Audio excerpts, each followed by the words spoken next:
Hey everybody, this is Dr. Ruby, and I am going to show you today how to make your own shoelace and your own little shoe, practice shoe, for working with red and blue tie your shoes. You'll notice that there's a QR code inside the book that helps you get to the video because the video is really helpful as well. But instead of trying to manufacture something that would cause the cost of the book to go up significantly, I just wanted to leave it up to you guys to just go online. You can go to Amazon and find some red and blue shoelaces. And I took a red and a blue and I cut them each in half. And now I'm going to actually glue them together, or actually use a lighter in order to heat them up so that they will stick together. And it also, using the lighter, prevents the ends from coming unraveled. So after I cut each shoelace in half, I'm going to use my lighter in order to just get the ends of the shoelaces to melt a little bit, and then just touch them together and let it dry.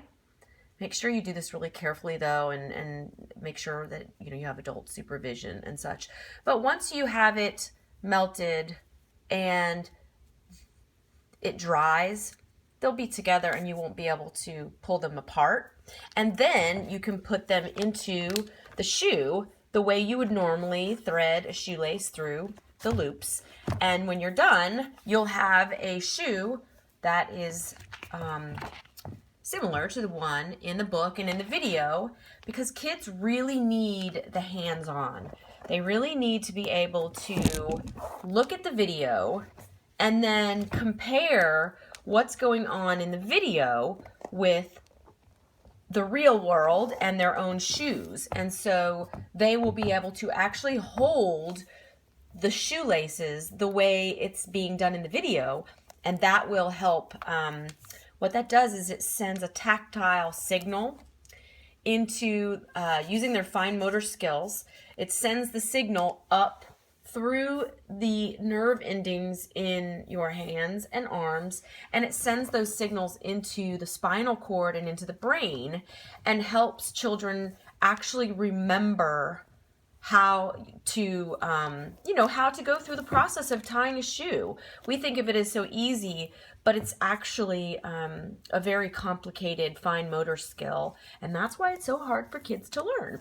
So now you just go on Amazon, get your own shoelaces, and find an old shoe and create your own manipulative, what we call a manipulative, so that as you're teaching your child to tie his or her shoe, they can read the book, which, the book is just a support to get them interested in what's happening with the two little characters. And of course, it's funny at the end with the shoelaces chasing the dog away. But it also, if you are teaching them to tie their shoes at that time, reading the book, it's entertaining, but you're also teaching them how to read words and how to read from left to right, and how to use your return sweep where you go to the end and you come back.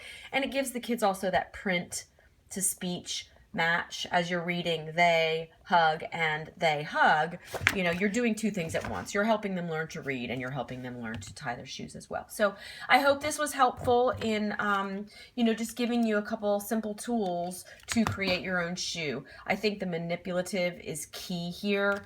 I think that the reviewers of my book were absolutely correct that it's super hard to translate what's into the book into real life unless you have the manipulative. So good luck, and let me know how it works, and let me continue to give me feedback. I love, even when I don't get stellar reviews, the words that you share with me and the ideas that you share with me help me create a better product, and help me alter what is here to help you guys in a more effective way. So thanks.